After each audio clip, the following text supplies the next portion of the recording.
பொம்பளை புள்ள ட்ரெஸ் புடிச்சு கிழிக்கிறதாடா அவங்க பாலிடிக்ஸ்.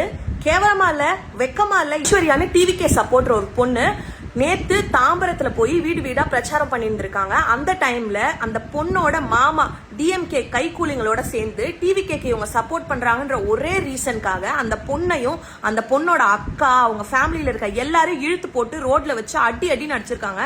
அந்த பொண்ணோட அக்காவை கீழே தள்ளி அவங்க நெஞ்சில ஏறி மிதிச்சு அவங்க ட்ரெஸ் எல்லாம் கிழிச்சு அராஜகம் பண்ணிருக்காங்க. அந்த பொண்ணு டிவிகேக்கு சப்போர்ட் பண்ணக்கூடாது, டிஎம்கேக்கு சப்போர்ட் பண்ணுன்ற ஒரே ரீசனுக்காக அந்த பொண்ணை 2 மாசமா டார்ச்சர் பண்ணிருக்காங்க. நேத்து இந்த பிரச்சாரத்துக்கு போனப்போ வேணும் அந்த பொண்ணையும் அவங்க ஃபேமிலியும் போட்டு அடி அடி நடிச்சிருக்காங்க. பிரச்சனை நடந்து முடிஞ்சதுக்கு அப்புறமா அந்த ஆளுங்க மேலாம் கம்ப்ளைண்ட் கொடுக்கறதுக்காக கில்லி சரத்தனே அந்த பொண்ணை சேலையூர் போலீஸ் ஸ்டேஷனுக்கு ஃபேமிலியோட கூட்டிட்டு போயிருக்காங்க.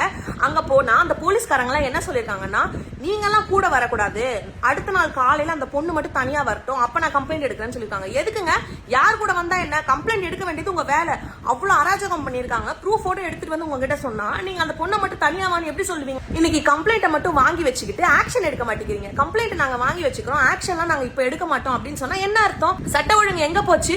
பெண்களுக்கு பாதுகாப்பு எங்க போச்சு? உங்க இரும்பு கரம் எங்க போச்சு? இப்போ கம்ப்ளைண்ட் கொடுத்ததுக்கு அப்புறமா டிஎம்கே காரங்க கொஞ்சம் பேர் வந்து இந்த பொண்ணு கிட்ட இது ஃபேமிலி இஷ்யூன்னு சொல்லி கேஸை வாபஸ் வாங்கிடுமா, இந்த எலெக்ஷன் டைம்ல இது பெருசாக்காதீங்கன்னு சொல்றீங்க. என்னங்க பெருசாக்க கூடாது? ஒரு பொம்பளை பிள்ளைய ரோட்ல வச்சு ஒருத்தன் ட்ரெஸ் எல்லாம் கிழிச்சு எடுத்திருக்கான். இதை எப்படி பெருசாக்காம இருக்க முடியும்?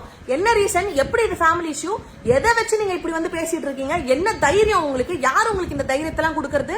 போலீஸ் இந்த இஷ்யூவை சீரியஸா எடுத்து இதுக்கு ஒரு ஆக்ஷன் நீங்க எடுத்தே ஆகணும். அப்படி நீங்க எடுக்க தவறுனா நாங்க அந்த ஸ்டேஷன் வாசல்ல உட்காந்து போராட்டம் பண்ணுவோம். அந்த பொண்ணோட மாமா, அந்த மாமா கூட இருந்த டிஎம்கே கைகூலிகள் அவங்க எல்லார் மேல நீங்க ஆக்ஷன் எடுக்கிறீங்க. அப்படி இல்லனா நாங்க எல்லாரும் ஸ்டேஷன் வாசல்ல உட்காந்து கண்டிப்பா போராட்டம் பண்ணுவோம். பொதுமக்களுக்கும் பெண்களுக்கும் பாதுகாப்பு கொடுக்க வேண்டியது ஒரு போலீஸோட கடமை. அந்த கடமையை நீங்க செய்ய தவறுனா மக்களான நாங்க அந்த கடமையை உங்களை செய்ய வைப்போம். அவங்க ஃபேமிலிக்கு ஒரு நீதி கிடைக்கணும். எல்லாரும் இந்த வீடியோவை ஷேர் பண்ணுங்க, எல்லாரும் இதை பத்தி பேசுங்க. அவங்க ஃபேமிலிக்கு ஒரு நீதி கிடைக்கணும். தப்பு பண்ணவங்களுக்கு தண்டனை கிடைச்சே ஆகணும்.